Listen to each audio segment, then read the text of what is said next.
Bienvenidos, nos acompaña en la entrevista en línea. Estamos transmitiendo en tiempo real, como todas las mañanas, desde la sala de redacción de la Prensa Gráfica. Un abrazo a usted que nos ve en nuestro país y el mundo a través de la prensagráfica.com o nos escuche en radio del grupo Dutriz.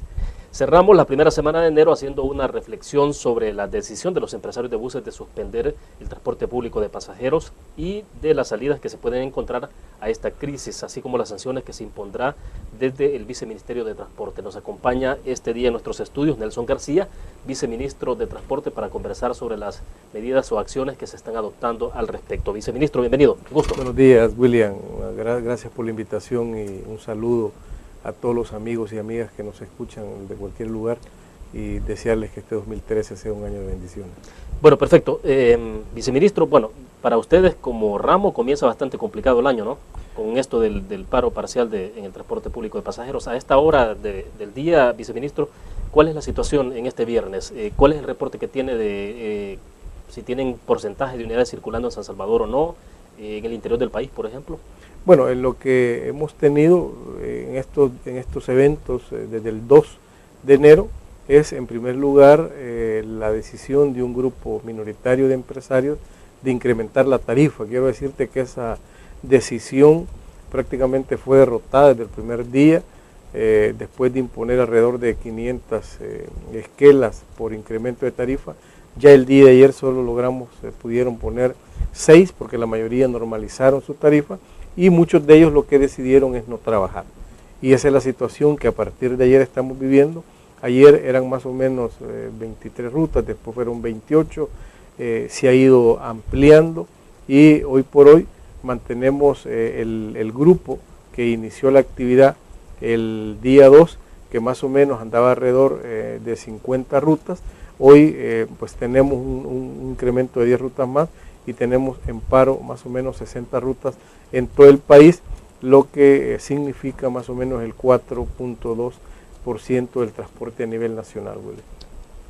O sea, porcentualmente es bajo, pero ¿por qué es tan perceptible para los usuarios? Bueno, porque en una ruta que no trabaje, te pongo un ejemplo, una ruta de Soyapango que no trabaje, donde se movilizan miles de personas diarias, eso afecta grandemente. O sea, en el caso del transporte colectivo es tan sensible el transporte porque tiene que ver con las personas y tiene que ver con la movilidad, tiene que ver con el traslado, que un área, un municipio que no trabaje por 3, 4 rutas que hayan, afectan grandemente a ese sector. Obviamente lo que ha ocurrido es que la afectación de los ciudadanos está focalizada en algunos puntos, donde Soyapango, Mexicanos, una parte de San Marcos, que hoy hemos tenido incidentes, hoy se ha sumado la parte urbana de San Miguel, pero que es muy focalizado. O sea, te puedo decir, en Occidente no ha ocurrido absolutamente nada, por ejemplo, y está normalmente trabajando el transporte al 100%. Entonces, lo que ocurre en el transporte es que una ruta que pare, pues son miles de personas afectadas y esto, quieras o no, genera un impacto y es lo que nosotros tratamos de evitar. Ahora, pero entonces si vemos en retrospectiva de ayer para acá, ha habido nuevas rutas que se han sumado. ¿No teme, Viceministro, que esto se le puede ir complicando a medida que avance el tiempo? Porque es la otra parte que quiero que me expliquen adelante. Está convocada hoy la mesa para este día. Entonces, ¿qué puede pasar? ¿Se puede tensionar más la situación o qué puede ocurrir? Bueno, tenemos reunión de la Mesa Nacional de Transporte. Quiero decirte que esta es una reunión enmarcada dentro del cumplimiento ya del decreto aprobado por la Asamblea Legislativa, la cual dejó como herramienta esta reunión de la mesa con el gobierno para buscar alternativas de solución, y hoy estamos haciendo uso de esa herramienta, dijéramos, legal, de ese decreto en el cual le da vida legal a la mesa, y en este sentido lo que nosotros esperamos es que tal y como se ha mostrado la mesa, una actitud bastante racional, una actitud bastante, dijéramos, prudente frente al tema y siguiendo, o sea, apoyando siempre a los usuarios. Porque quiero decirte, los que están en la mesa, que representan la gran mayoría del transporte en el país, son personas sensatas que han decidido continuar con su labor del transporte y a la vez, a través de un método civilizado como es el diálogo o la concertación, buscar una alternativa de solución a los problemas. ¿Qué porcentaje en términos de representación del sector transporte del 100% en el país, ¿qué porcentaje está representado en esa mesa en este momento? Bueno, ahí hay 10 gremiales, de las 13 gremiales que hay con presencia nacional, hay 10 que están en la mesa. Como puedes ver, es la gran mayoría los que están ahí, precisamente por eso es que se refleja en el servicio de transporte que hoy tenemos, que aunque es irregular en algunas áreas, pero en sentido general, en la mayoría del país, es un transporte regular, o sea, es normal, dijéramos, en ese sentido. Por lo tanto, la mayoría de la representatividad del transporte está ahí. Podemos estar hablando de un 85% representado en la mesa, y son los que ahorita están laborando. Bueno, me decía que en el reporte que tiene, hoy por la mañana han conocido de algunos hechos generados. Esto ha sido en San Marcos. Bueno, ¿Qué es lo que está pasando en San Marcos? Lo que ha ocurrido es que ante la falta de apoyo de estas 3 gremiales, que por cierto algunas de ellas ya se dividieron, lo que ha ocurrido es que han hecho uso de grupos de choque, de motoristas, de cobradores y otras personas, a partir del día de ayer, agrediendo a los que están trabajando. Y ayer lo podíamos ver por diferentes medios de comunicación, cómo han afectado, incluso violentado y cometido delitos con personas. A una señora terminó en el hospital, etcétera. Entonces ayer hubieron 58 capturados de estas personas, y esta mañana ellos buscaban que la gente de San Marcos apoyara. La gente de San Marcos decidió trabajar y han decidido ir a bloquear el punto donde salen los buses de la ruta 11, 8, etcétera, para impedirles que salgan. O sea, el método que están utilizando estos malos empresarios es la violencia, es el vandalismo, es el buscar intimidar a los que conscientemente lo han estado haciendo, para que no salgan ante la falta de apoyo que han tenido en esta medida de incrementar la tarifa. Perfecto, vamos a nuestra primera pausa. Cuando regresemos, quiero que me explique un poco las acciones, las medidas, sanciones, multas, y si puede haber suspensión de la concesión de servicio en líneas a algunas rutas. Vamos a una pequeña pausa, volvemos.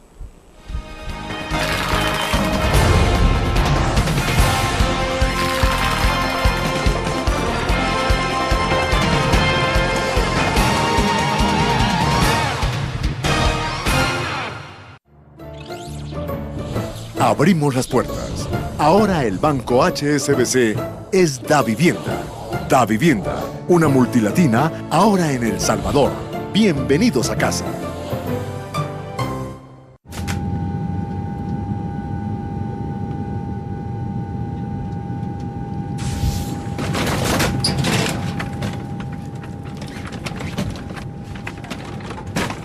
En estos momentos, su dinero puede estar en el lugar equivocado. Tráigalo al Banco Davivienda. Davivienda, una multilatina en El Salvador. Pregunte en nuestras sucursales por las ofertas de ahorro e inversión.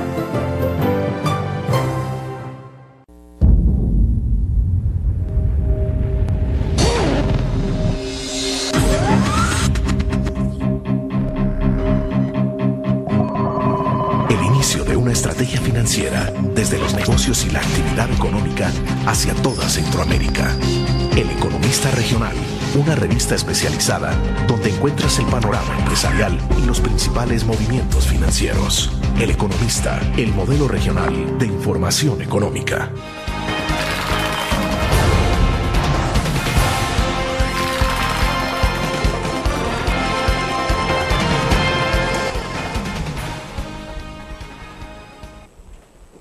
Viceministro García, cuando uno revisa en redes sociales comentarios, opiniones de la gente, interrogantes que hay sobre este conflicto, desde luego los usuarios, que son los más afectados en medio de todo esto, son los que están pidiendo respuestas a veces drásticas en torno a la decisión de los empresarios de buses de parar el transporte.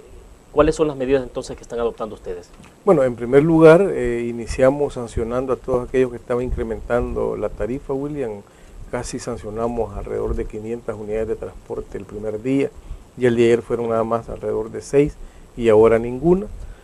A la par de esto, esa sanción del esquel, a la par está la suspensión de la compensación, que está vigente, y en tercer lugar hemos iniciado procesos aplicando el artículo 188 del Reglamento General de Transporte, en el cual establece el procedimiento para la suspensión de las concesiones y de los permisos. En ese sentido, hemos procedido legalmente a notificar el día 19 de diciembre las primeras 300 unidades, las cuales tenían 5 días hábiles para presentar las, dijéramos, respectivas pruebas de descargo, y el día de ayer se notificaron a 294 unidades más, haciendo esto, dijéramos, un total de un poco más de 600 unidades, las cuales este día se vence el plazo para las que fueron publicadas el 19 de diciembre, porque son días hábiles para que presenten pruebas de descargo. A partir del día lunes,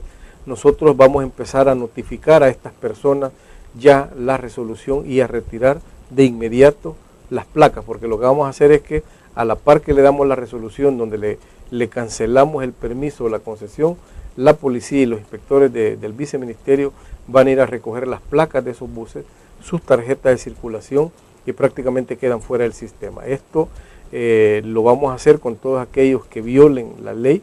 Creo que por primera vez los empresarios van a ver una medida bastante drástica. Obviamente esta es primera vez que se presenta una situación de incremento de tarifa y vamos a hacer prevalecer la ley ante esta situación, William. A ver, entonces para hacer la sumatoria estamos hablando de cuántas unidades en total que podrían perder la concesión. Más o menos son alrededor de 619 unidades, si no me equivoco, era el total. Eso es un hecho, viceministro, o sea, no es una decisión que se pueda revertir. Bueno, es un hecho, es una decisión, es la aplicación de la ley, y en este sentido, tal como lo dijimos ayer también al procurador, la aplicación de la ley es un tema que no está en negociación, y ellos deben de ser responsables ante la actitud que han tomado de responder ante la ley por la violación a los derechos de los usuarios. Hoy en la mesa que se ha convocado, bueno, ya conocemos cuáles son las gremiales que están incorporadas en esta mesa de manera permanente, pero justamente quienes han iniciado el paro, este paro parcial, han sido 3 gremiales, FECOATRANS, ATP y AEAS. Estas 3 gremiales, los representantes no están en la mesa. Por lo tanto, la pregunta que me surge es un poco qué va a pasar entonces en la mesa, qué se va a discutir, si son las gremiales que están fuera de la mesa las que están en paro. Bueno, en primer lugar, oficialmente todavía FECOATRANS y ATP son parte de la mesa, incluso ahí hay un representante de ATP. Quiero decirte que ATP está dividida.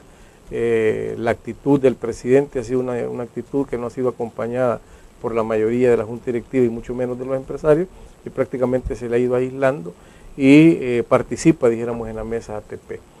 FECOATRANS, que es Catalino Miranda, están siendo convocados, o sea, hoy por hoy los convocamos. Catalino siempre ha estado, perdón. Él siempre ha estado, las últimas reunión no estuvo, pero les hemos convocado y será él que tome la decisión de asistir o no y discutir ahí su tema. Nosotros lo que hacemos es generar un espacio de discusión donde este tipo de problemas se puedan ventilar sin que haya necesidad de hacer este tipo de acciones.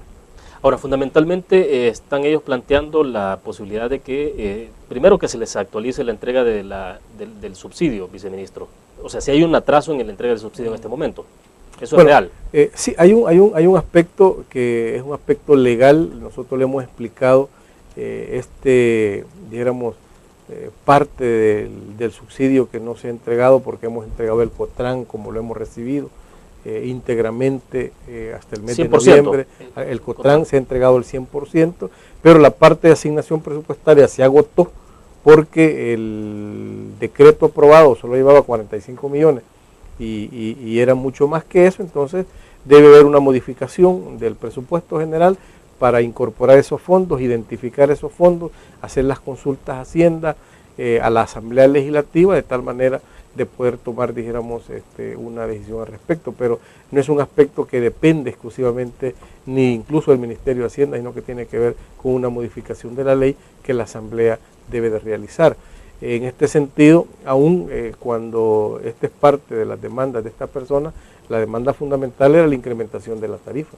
Y por eso es que hicieron un incremento de tarifa de forma ilegal, porque pretendían de que el gobierno aceptara, de hecho, esa decisión.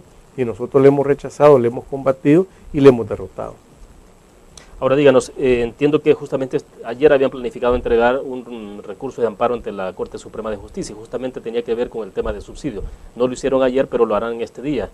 Y lo que argumentaba, escuchando al doctor Nelson García, que es homónimo suyo, sin duda alguna, pero es el abogado que ellos tienen, y dice de que están demandando fundamentalmente, o el recurso va dirigido hacia el ministro de Hacienda y al presidente de la República, y justamente por la no entrega de la compensación.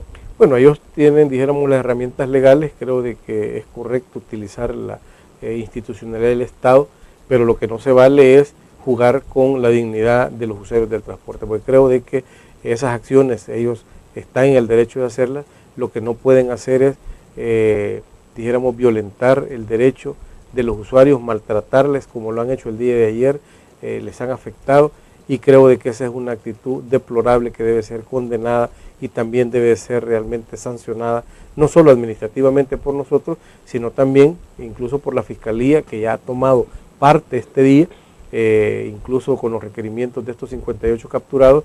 Se han asignado fiscales al Viceministerio de Transporte, hay 3 fiscales asignados en este momento, para que el ciudadano que quiera ir a denunciar a un motorista, a un empresario o a alguien que le haya violado los derechos, que vaya, ahí se le tomamos y vamos a proceder como la ley manda. Díganos, pero entonces, sí es correcto que hay un atraso en la indemnización. Cuando hay ese atraso en la indemnización, perdón, en el subsidio que se entrega a los empresarios, viceministro, eso de alguna forma los puede poner en aprietos a ellos para trabajar. Entonces, en algún momento determinado, ellos aducen entonces que aquí hay una intencionalidad de que se les quiere quebrar. Bueno, realmente no es así. Creo de que hay, y lo he explicado, la rentabilidad de las rutas es diferente de una ruta a otra, y podemos haber rutas, o hay rutas que son todavía muy rentables, otras que pueden tener una rentabilidad media y otras que son poco rentables. Creo que no hay ninguna intencionalidad de afectar a nadie, más bien la disposición del gobierno ha sido de buscar alternativas de solución a través del diálogo, a través de la concertación, y creo de que incluso siendo el abogado que los está acompañando, creo de que está mal orientada su decisión, porque no tiene incluso la responsabilidad del ministro de Hacienda, porque es un problema de falta de disponibilidad financiera que debe estar incorporada en el presupuesto general de la Nación, y eso lo hace la Asamblea Legislativa. O sea, tendrían que ir entonces a la Asamblea Legislativa. Correcto. Sí, porque debe modificarse el presupuesto para poder incorporar a un fondo. Pero ¿quién responde finalmente en el incumplimiento de ley en esto? Porque si hay un decreto que ampara la entrega de subsidio. Sí, lo que pasa es que el decreto que fue prorrogado, anteriormente al decreto fue aprobado el presupuesto, ponerle con 45 millones, pero fue en noviembre. En diciembre se prorroga el decreto que costaba 75 millones. Entonces aprobaste un decreto que no tenía una fuente de financiamiento. Bueno, pero esa fue una decisión de los diputados. O sea, los diputados sabían perfectamente eso. Pero no sé si lo sabían o no, pero de todas maneras el tema es que el ministro viene y eroga lo que la Asamblea le había aprobado en el presupuesto general de la Nación, que es la ley que él tiene, que eran 45 millones. El resto no tenía asignación presupuestaria, entonces obviamente, por mucho que el ministro pueda tener los recursos, no los puede entregar mientras no haya una modificación del decreto. ¿Cómo pueden hacer entonces los empresarios cuando no estén recibiendo esa compensación? Bueno, tienen que, en primer lugar, y eso es lo que nosotros hemos explicado, que aquí el camino es un camino que pasa, en primer lugar, por hacer las consultas al Ministerio de Hacienda para identificar las fuentes de esos fondos, y en segundo lugar, de ir a la Asamblea para poder modificar el presupuesto general e incorporar estos fondos. Bien, hacemos una pequeña pausa comercial, volvemos con más.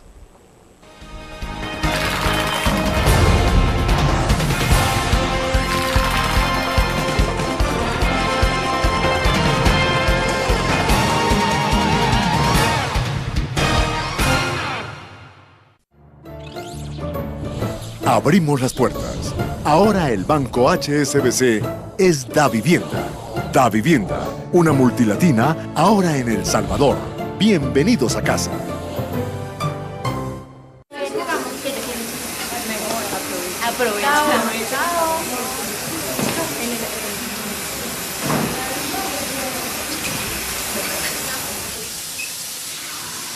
En estos momentos, su dinero puede estar en el lugar equivocado. Tráigalo al Banco Davivienda. Davivienda, una multilatina en El Salvador. Pregunte en nuestras sucursales por las ofertas de ahorro e inversión.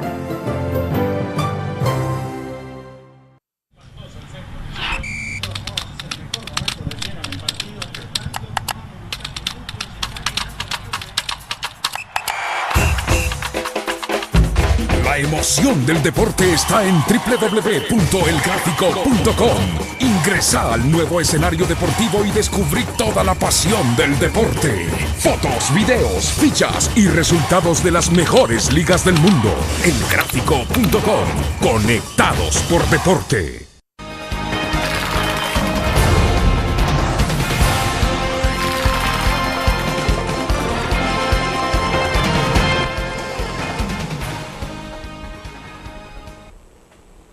Desde Canadá nos escribe Daniel Cifuentes, dice: el Viceministerio de Transporte debe aplicar la ley a todos los que están fuera del marco de respeto y obediencia.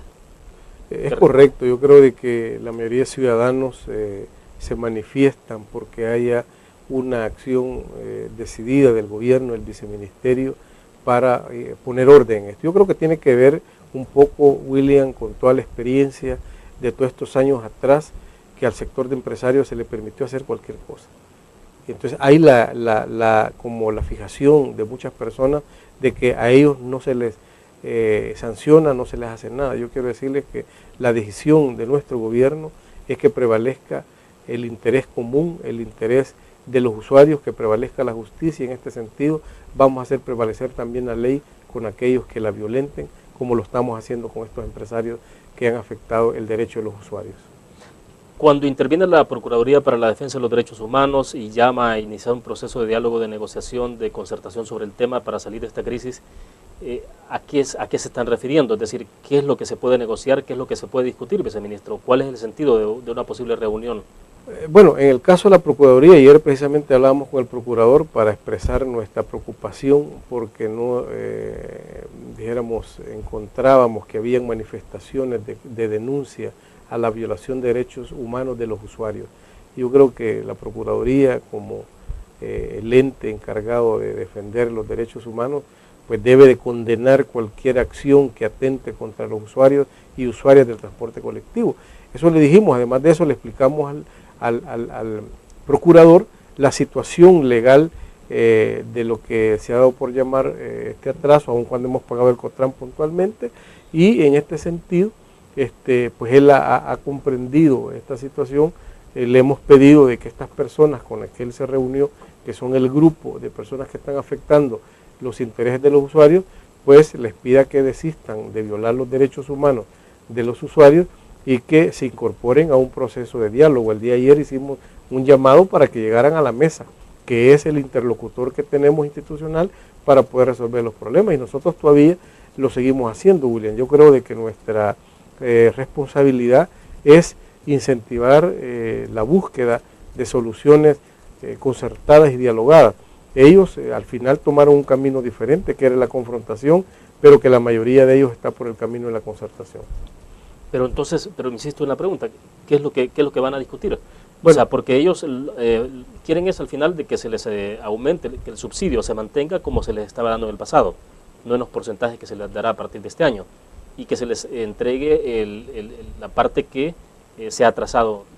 Bueno, en el caso, yo quiero decirte, los problemas de los empresarios en El Salvador son comunes para todos. Lo que hay es que hay dos grupos, uno que es la mayoría que ha tomado la decisión de seguir el camino de la concertación y el diálogo, que es con los que nos vamos a reunir ahora. Pero que los problemas es común al otro grupo, lo único que el otro grupo decidió irse por el tema y por la opción de la confrontación con la ciudadanía y con el gobierno.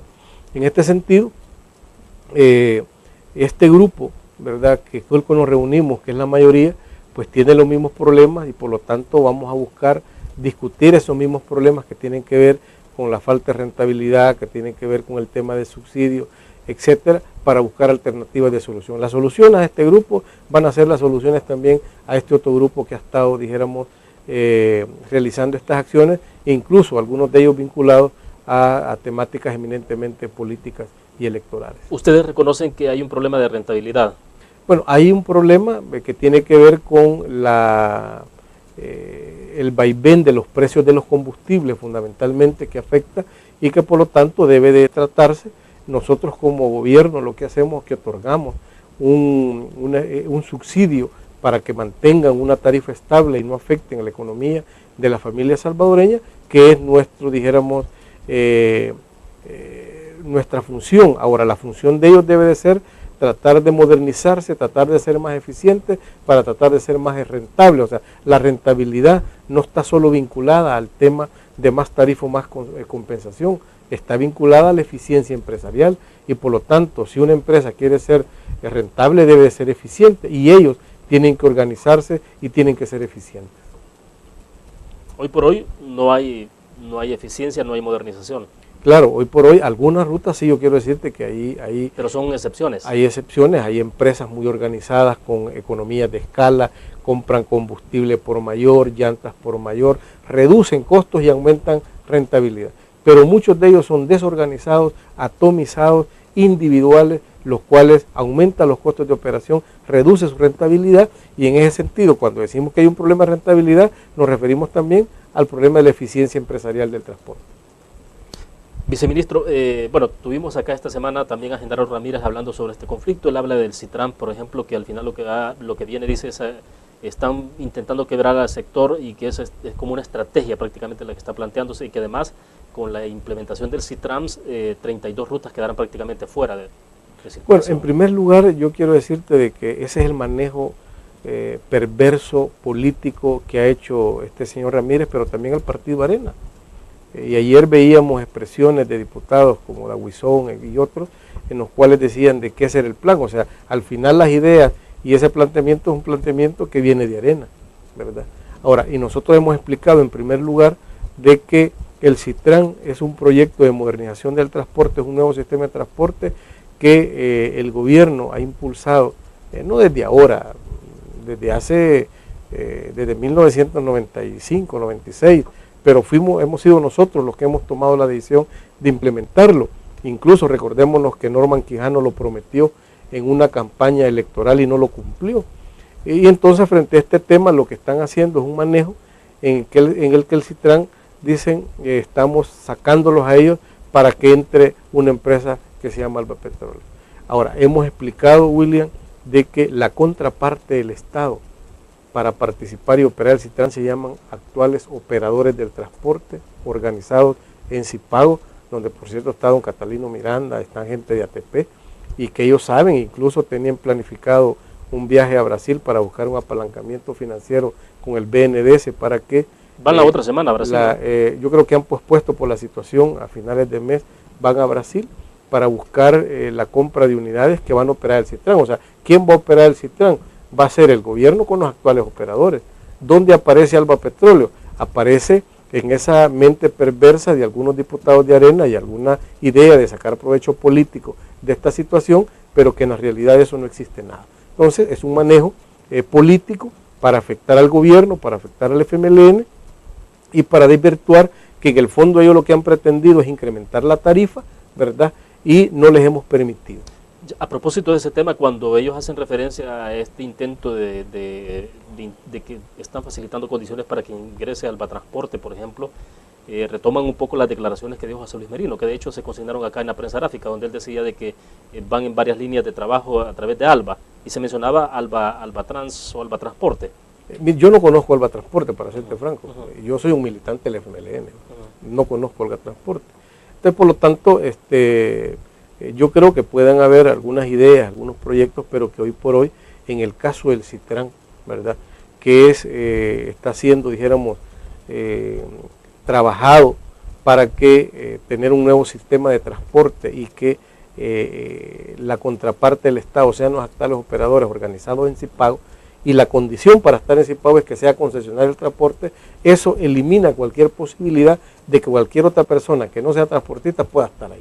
Y son los actuales, viceministro. Son los actuales. O sea, no se está hablando que se va a abrir para que vengan otras empresas, y se incorporen a... No se puede, porque la condición es que tenga concesión de transporte. O sea, ahí no puede entrar Star Motor, no puede entrar Didea, no puede estar Alba Petrol, no puede entrar ninguna otra empresa. ¿Por qué? Porque la condición para estar en Cipago es que sea concesionario el transporte. En ese sentido, queda desvirtuada esa idea perversa y malintencionada de estos diputados de Arena y de este dirigente de transporte en el sentido de vincular en el gobierno al FMLN y Alba Petrolero. Ahora, ¿Cómo se va a detener definitivamente este conflicto, esta crisis? Bueno, ¿Cómo se para, viceministro? Bueno, en primer lugar, la próxima semana que empecemos a notificar que quitamos las concesiones y los permisos a estas personas que han violentado el derecho de los usuarios, creo que ahí se van a dar cuenta de que es cierto, porque nunca ha ocurrido. Entonces creen que es broma. Y yo sí quiero decirle, nosotros no estamos bromeando, ¿verdad? Y a estas personas de la zona oriental que hoy han afectado a los usuarios, deben de tener claro que van a ser sancionados. Y lo más posible es que su permiso o concesión va a ser retirada, ¿verdad? Entonces, en ese sentido, nosotros estamos en la disposición de sentar un precedente, William, y de demostrar que la ley y a los usuarios hay que respetarla. Viceministro, ustedes saben perfectamente que están enfrentando un sector de los más difíciles que ha habido en los últimos años, por no decir en las últimas 2 décadas o más. Desde los 80 más o menos, que uno tiene un poquito de memoria sobre esto, es un sector muy complicado y con mucha capacidad de incidencia política y con mucha capacidad efectivamente de paralizar el país en algún momento determinado. Es decir, claro, ustedes tienen una mesa en la que tienen, usted dice, casi el 85% de la representación de empresarios, y eso obviamente que les ha ayudado mucho a evitar una situación más explosiva, pero es un sector bien complejo, viceministro. No, pues nosotros estamos claros de que es un sector complejo y que ese es producto de cómo los partidos anteriores o los gobiernos anteriores, en este caso Arena, fue manteniendo una situación en ellos que le generó una forma de hacer las cosas que violenta el derecho de las personas, incluso del propio Estado. Pero nosotros y nuestro gobierno no está en la disposición de seguir en esa línea de permitirles cualquier cosa. Yo creo de que lo que hoy tenemos es el producto de lo que construyó Arena en los 20 años de gobierno. Y a nosotros nos está tocando que corregir una situación que ha sido irregular y ha sido realmente bastante perversa en el país. Ya, insisto entonces, ¿cómo van a trabajar para que no se vaya a degenerar más esto? Bueno, en primer lugar, yo creo de que es muy difícil de que estos que están parados puedan seguir haciendo, porque saben de que ellos están perdiendo. En segundo lugar, deben de tener claro que nosotros vamos a sacarle fuera de circulación. Y en tercer lugar, creo que cuando esto se empiece a dar, pues la gente que pensó que no era cierto, pues va a empezar a laborar, porque si no también la vamos a sancionar y la vamos a sustituir por empresarios que realmente quieran prestar un mejor servicio. Ya, hoy en enero entraba el proyecto piloto de la tarjeta prepago, ¿no? Sí, Santa Tecla. Todavía están en ellos. ¿No inicia todavía? Ya iniciaron con la revisión de las unidades y la colocación de los validadores, inicia al final de mes de enero. Van a pasar prácticamente enero y febrero colocando validadores para hacer la prueba piloto, si no me equivoco, a finales de febrero, principios de marzo. Ya.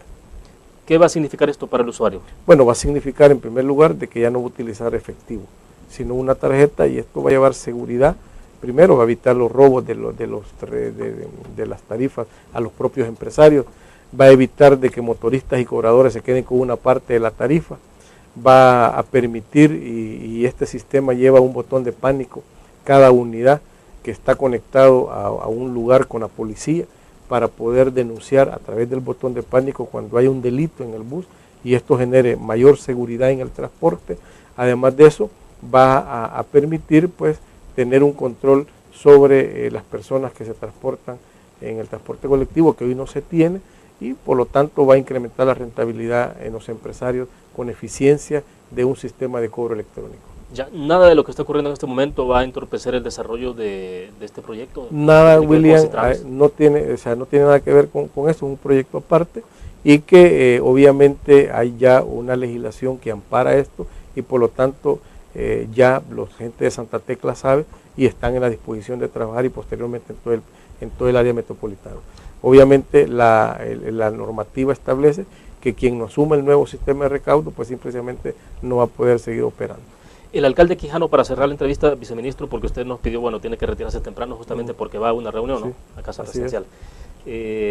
Norman Quijano nos dijo ayer que incluso en el tema de Citrans, mencionó entre tantas cosas de que prácticamente ustedes han copiado el modelo que ellos tenían y que eso es lo que están implementando, pero no solo, decía él, lo han copiado, sino que han hecho una mal copia en el sentido de que incluso las municipalidades que deben ser incorporadas han sido ignoradas, y hacía referencia, por ejemplo, a la intervención que ustedes harán sobre 2 parques, entiendo que Centenario y el Parque Infantil, y que ahí dice han ignorado por completo a la comuna, a pesar de que también tiene que ver en el tema de administración. En primer lugar, Norman Quijano es un mentiroso. él lo que está es frustrado, porque le prometió a sus votantes construir el Metrobús, y se han de recordar que en la campaña incluso se montó en un bus y anduvo en San Salvador y apareció un spot donde andaba en un bus diciendo que iba a ser el nuevo sistema de transporte y le mintió a la gente, o sea, no tenía capacidad legal de hacerlo y no lo ha hecho. Claro, frente a esa frustración, lo único que le queda ahora es oponerse al proyecto, y eso es lo que ha estado haciendo. Por eso es que las voces de Arena con respecto al Citran son esas, de desinformar a la gente. En este sentido, yo quiero decirle, nosotros tenemos la próxima semana una reunión con el alcalde de Soyapango, y ya nos reunimos hoy en diciembre con él, estamos coordinando con él. Entonces no es cierto de que se han excluido las alcaldías. El tema es que él ha tomado la decisión de oponerse al proyecto, y lo que ha hecho es no tratar de anegarse a dar permisos de movilizar los árboles que están en el Parque Centenario Infantil. Él quiso... No van a derribar árboles, ustedes movilizar... Sí, porque los van a trasplantar. Los van a trasplantar la mayoría de ellos, ¿verdad? Él lo que hizo es tratar de no darnos permisos, pero la Secretaría de la Cultura, porque son bienes culturales, nos ha otorgado los permisos ante la negativa del alcalde de Quijano, y ahora esperamos de que los permisos para movilizar los árboles nos lo den. Ahí vamos a demostrar, vamos a ver realmente si tiene interés en que haya un nuevo sistema de transporte, o nada más ha sido, dijéramos, parte de esa falacia de decir que está con la población un nuevo sistema de transporte, pero que en el fondo pues su actitud ha sido de oposición y rechazo.